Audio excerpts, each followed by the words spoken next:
You hear a wall of sound, rooms full of signals, and it comes from this tiny radio, not one of these big ones. The name of the radio is QMX Plus from QRP-labs.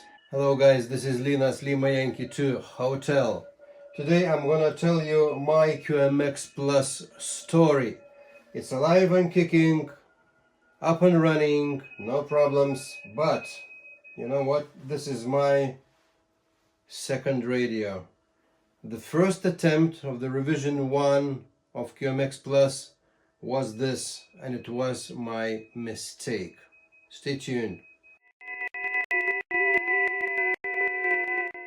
Alright guys, so what happened to my first QMX Plus kit and why had I to buy another one? Putting the long story short, I've bought my first kit like this. It's a revision 1 of the board. Everything was going very well. I assembled it nicely, it powered on okay, I uploaded the firmware, and then it turned to be that the radio is working, but I've got a terrible loud crackling sound from the audio jack. So my earphones were just, blown away by this sound.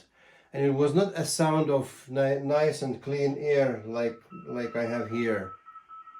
It was something wrong. So the audio sweep showed that, the test was terrible.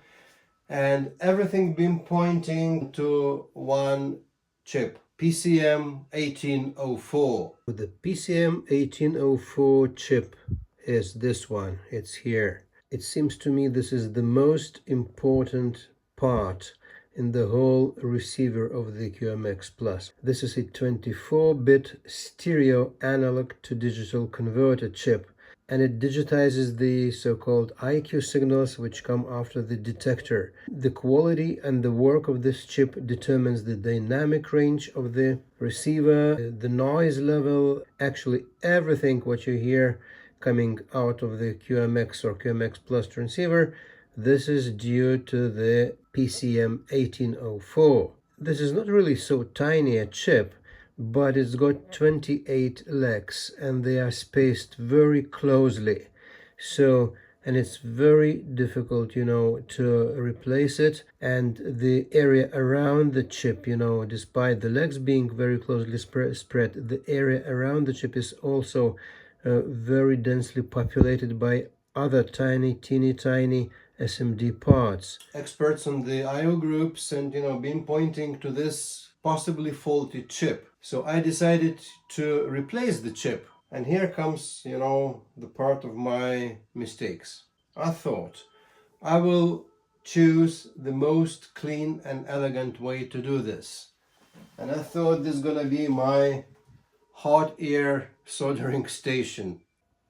So here's my first PCB of the QMX Plus transceiver after my unsuccessful attempt to remove and replace the PCM 1804 chip. And I thought in the beginning that I will use my hot air soldering iron, that I will, heat this area up nicely with my heat gun, and then I thought the chip will just, come out nicely off the PCB board.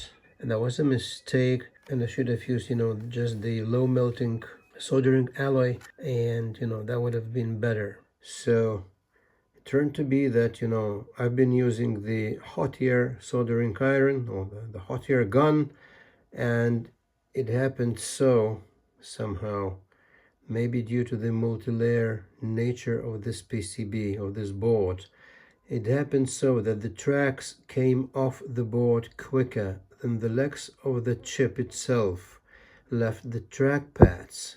Some got broken, some got disattached from the board itself. These tracks are already gone. These are damaged irreversibly.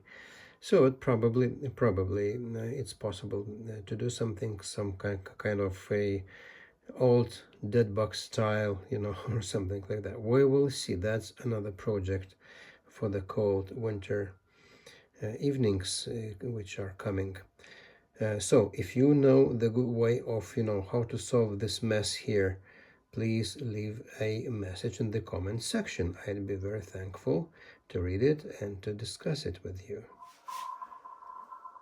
So that's how my Elecraft K3 transceiver sounds on the external speaker in the noisy contest. So very good signal, very good reception, low noise and clean signals, good dynamic range.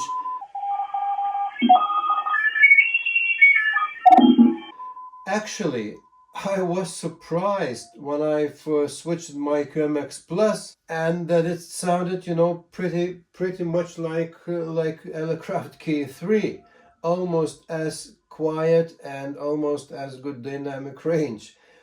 Maybe just my impression. So anyway, so let's take a look now on how it works, the QMX Plus, and what else should you pay attention to while assembling this nice QRP Plus kit.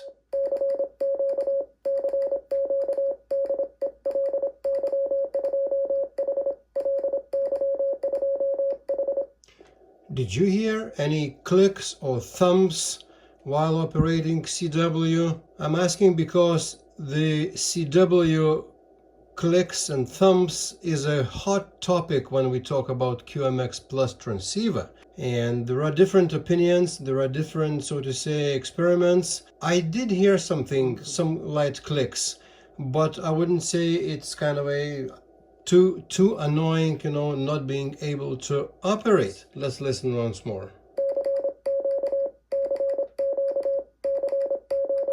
All right, let's change the speed. Let's make it like 30 or 32, really higher speed.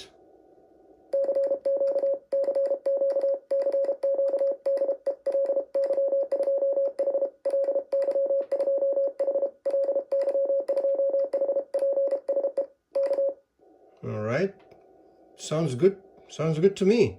I'm running, all the standard factory default setup for AGC. The side tone volume is at 60. It's okay for me. It's comfortable for me to listen on this external speaker. No difference for me, high speed or low speed. So it works like okay. It's just my first impressions, and I don't have my final opinion. So please leave a comment in the comment section. What do you think about the clicks? The assembly of the QMX Plus kit is pretty straightforward. The first most important rule is, you need to use quite a powerful soldering iron. I've been using 60 watts soldering iron with a fine tip because, it's a kind of a controversial situation. The PCB itself is pretty densely populated by very tiny SMD parts. So I would think, then you need a very fine tip soldering iron. Yes, that's correct. But on the other hand, since this is a 6-layer or multi-layer PCB, the board, and this multi-layer board absorbs heat very well, because some of these multiple layers, they are ground plane layers. What does it mean? It means that you may easily fall into a situation where your ground, especially ground solder points, are not good enough. To get them to be good quality enough, you need to use a pretty powerful soldering iron on one hand, on the other hand still with the fine tip. If you have a possibility to choose a tip on your soldering iron, so then please choose the appropriate, the biggest tip, which still good for tiny elements. And then in combination with the higher power of the soldering iron itself, you may guarantee that your through hole contacts are soldered properly. While soldering, while preparing the coils, and it's plenty of coils in this transceiver, low pass filters and band pass filters, transformers, all the ends, all the wires which comprise these transformers and coils should be very well cleaned. I've been using just my knife. The statistics say that maybe 90% of faults, which you have when we have problems, after soldering and after trying, to get the kit running. 90% of all the problems are linked with the bad joints, bad contacts, bad, connectors, and so far and so on. Very trivial issues, but still these trivial issues are very important. One more thing, one good news, the transformer T501 is the most complicated thing, and it's a very important part, because you have to choose first what kind of transformer, what kind of power supply voltage you're going to use with your radio, 9 volts or 12 volts, and depending on that you make the transformer. There is a separate a separate assembly manual devoted especially exactly only to this transformer. Please download it, and please read it and follow each step by step, otherwise you get it wrong. So, but the good news is that you actually can use the thinner wire, like 0.33 millimeters or gauge number 28, I guess, wire. You can use, which you use for the bandpass and low-pass filters, mainly in this construction. So this thin wire also could be used to make this T501 transformer. Why that's so good news? Because it's much easier to make this transformer, to wind this transformer of thinner wire. It's confirmed by Hans himself that to do this way it's okay. The quality, it's nothing worse than with a thick wire, or maybe even better. In my case, I got actually a very nice power output on all bands, from 3.5 actually on 10 meters, or even on 50, even on 6 meters I've got 3.4 watts of output, which is considered to be normal for this construction, from 3 watts to 5.5 watts, or up to 6 watts on 160 meter band. So anyway, winding the T501 transformer using the thinner wire, gauge 28, 0.33 millimeters, is good, it's okay, and it's no problems. Very loud and clear. Actually, if you use, the good earphones, then the quality is even better. Not to forget, the audio output is stereo in QMX Plus, so you can have a really very good quality of sound in your earphones if you use the earphones. But even on the tiny Bluetooth external speaker, it sounds very good. There's a contest going on, plenty of stations, plenty of room, to experiment with. Let's check the narrow band filters on CW. In QMX Plus, there is a possibility already built in to choose your filter. This is no filter at all, non-filter. Wide band, CW mode, but wide band. This is 500.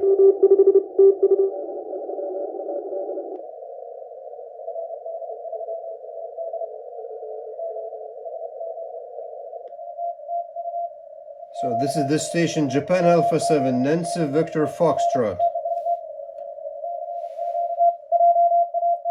You see, the filter is 150 Hertz now. Absolutely fantastic.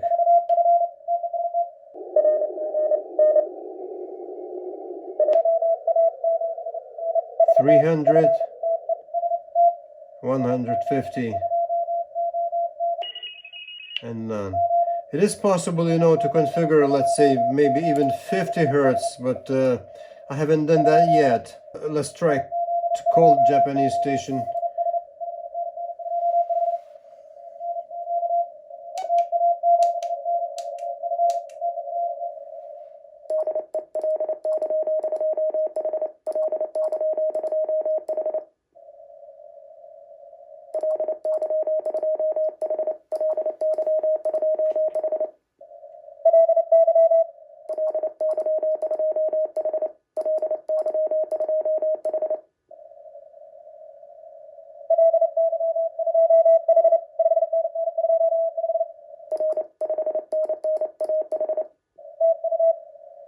Yeah, I've done Japan Alpha 7 Nancy Victor Fox with 3.4 watts of output on 20-meter band, so QMX Plus. And I'm receiving and transmitting on end-fed half-wave 80 to 10 meters antenna. But it's okay, it's amazing, you know. The CW filters are working just great. The digital modes, specifically the WSGTX application, is configurable very easily, very nicely, as easily and nice as it's, you know, for the senior brother of QMX Plus, the QMX, smaller but senior brother. So that's no problems actually. You configure it and it runs and runs and runs, you know, showing very nice waterfall. So more than 3 watts. And here's, all right, so the British station G8FAT is answering my call. I'm transmitting into a end-fed half-wave antenna, 80 to 10 meters, the same I've been using to make a CW contact into Japan. All right, so, and here we have the confirmation, and the logging window pops up. It means the QSO is over. And that's the QMX Plus. One more interesting feature which I like very much in the QMX Plus radio. So that's a built-in GPS receiver. It's an optional purchase. You have to buy it separately, but it's, you know, worth the money. They've created a special receiver specifically to be built into the QMX Plus radio. This is called QLG3. When you buy the QLG3 GPS receiver, you're also getting the very nice antenna. And now just in my shack, I keep it just by the window, but inside the room. But it works very nicely. It's pretty sensitive. When you have the GPS receiver installed and antenna connected, it allows, you know, to set the right time up in your real-time clock which is built into your radio, QMX Plus. The time now, for instance, is 14 hours 22 minutes GMT. We see that exactly the internal real-time clock is synced by this GPS signal, and it also shows 14 hours 22 minutes at the moment. So that's very good feature, you know, the syncing between the GPS receiver and the real-time clock. So here's the real-time clock, and actually the battery of the real-time clock here, and here's the GPS receiver QLG3. So you buy it as an option and you build it in accordingly to the user manual. So that's a tiny PCB which, you know, is integrated with this antenna socket here, tiny SMA antenna. So very useful feature. And you can also, of course, you can get your grid square. You're getting your precise location, latitude and longitude. Altitude, for instance, I'm now 134 meters above the sea level. Wow, I'm in the middle of a hill. My house is in the middle of the hill. That's exactly what it is. I see total satellites 15, so which is just great. A lot of satellites from the indoor reception. So the GPS is very good. I've read there was a question and I found an answer, whether it would be possible to use the signal, the precise time signal from the GPS receiver, the QLG3, which is inbuilt into the radio, to use this signal to sync your computer for your digital modes. At the moment, it is not. At the moment, you just can't, you know, sync your computer's time, your computer's clock, using the GPS receiver which is built into the radio. But that's information from Hans himself, G0UPL, that it's not a problem to do in the software, and this is in the plans of doing. So by the way, all the information about the satellites, the QDH square, all this information which is brought to you by the GPS receiver, it could be also seen not only on the computer screen on the application, but also through the menu on your radio's display. So that's no problems. Like with most QRP-labs radios, like QDX or QMX or QMX Plus, the terminal applications is a very good thing. Going into this terminal interface, you can go into the menus, you can do all the settings in the menus on your computer screen. No need, to go through the tiny screen on the radio, but you can do it on your computer. And you can also do all the possible tests, like audio filter sweeping, RF filter sweeping, and getting the very good picture on what's going on with your radio. Is it working okay? All the specs are okay, or you should be concerned about something.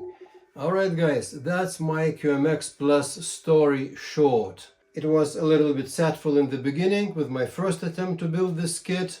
It was very successful on my second attempt to build this kit. I'm very glad that the PCM1804 chip was okay in this second kit, and I hope that all the current QMX Plus boards, kits sold are with the PCM1804 in order. It's a very interesting, very versatile kit, very good quality radio, very cheap compared to the quality radio. I'm not biased with QRP-labs, but I just love them. I love the products and I buy them for my own money. In one of my next videos, I'm gonna to investigate the alternatives for power supply for QMX Plus and QMX and other QRP-labs low power and low power consumption radios. And one of the coming videos I will devote specifically for the using of power bank, with the power distribution through the USB-C system. This is very interesting. It's a unique piece of technology, the PD. It is possible to use your power bank with your radio. Not that simple as it might, seem in the beginning, but that's going to be one of the topics. So guys, if you don't want to miss it, I would suggest you subscribe to this channel, and you're going to be informed, when this video comes out. In my case, this is power bank with the solar panel. So with this said, thanks for watching. Please leave your comments in the comment section, especially if you got an advice on how to fix the broken PCB from my first attempt. So I'd be very thankful to exchange views and news on that point. As it is now, 73, good luck. See you in my next videos. This is Linas, Lima Yankee 2 Hotel, 73. Cheerio.